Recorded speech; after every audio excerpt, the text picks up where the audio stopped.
હનુમાનજી મહારાજ છે, હનુમાનજી મહારાજને દુનિયા પૂંજે. આપણે કળીકાળમાં જ હનુમાનજીનું બીજા બધા જે દેવતાઓ છે ને એને એક એક યુગમાં વારો છે કે ભાઈ આ યુગમાં આવડા પૂંજાય, આ યુગમાં આ પૂંજાય. હનુમાનજી મહારાજ તુલસીદાસજી મહારાજ એવું કીધું ખબર, ચારો યુગ પર તાપ તુમારા હે પર સિદ્ધ જગત ઉજિયારા. ચારે યુગમાં, સતયુગ, ત્રેતા, દ્વાપર ને કળિયુગ, ચારે યુગમાં એનો પ્રતાપ છે.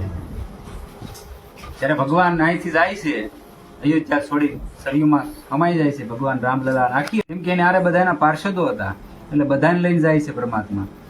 ત્યારે ઓલો ધોબી હતો ને જેને સીતાજીને કવેણ કીધા હતા, સીતાજીને ધરતીમાં હમાઈ જવું પડ્યું માં જાનકીને, એને હોત લીધો આરે કે ભાઈ તું બાકી નો રહેવો જોવે.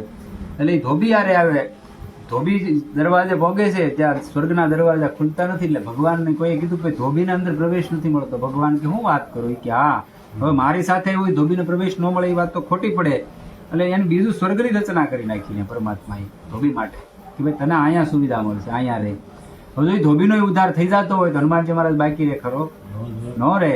ભગવાને કીધું બધી બાજુ નજર કરી કે મારો હનુમાન કેમ નહીં?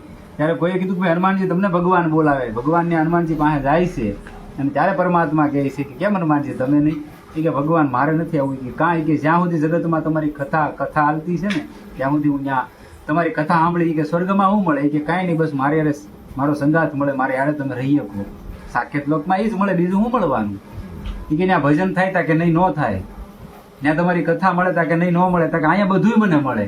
અને જ્યારે હું યાદ કરું ત્યારે તમે અહીંયા આવો. એ કે આનાથી મોટું બીજું સુખ કયું છે? અહીંયા બેઠા બેઠા તમે રામ રામ, કૃષ્ણ કૃષ્ણ, શિવ શિવ, હરિ હરિ, સીતારામ સીતારામ કરી શકો. ત્યાં જ નથી કરવાની. ત્યાં તો તમારું જે ચાર્જિંગ લઈને ગયા છો, જે બેલેન્સ લઈને ગયા છો એ ખૂટવાડીને પાછું પૃથ્વી માથે આવવાનું છે.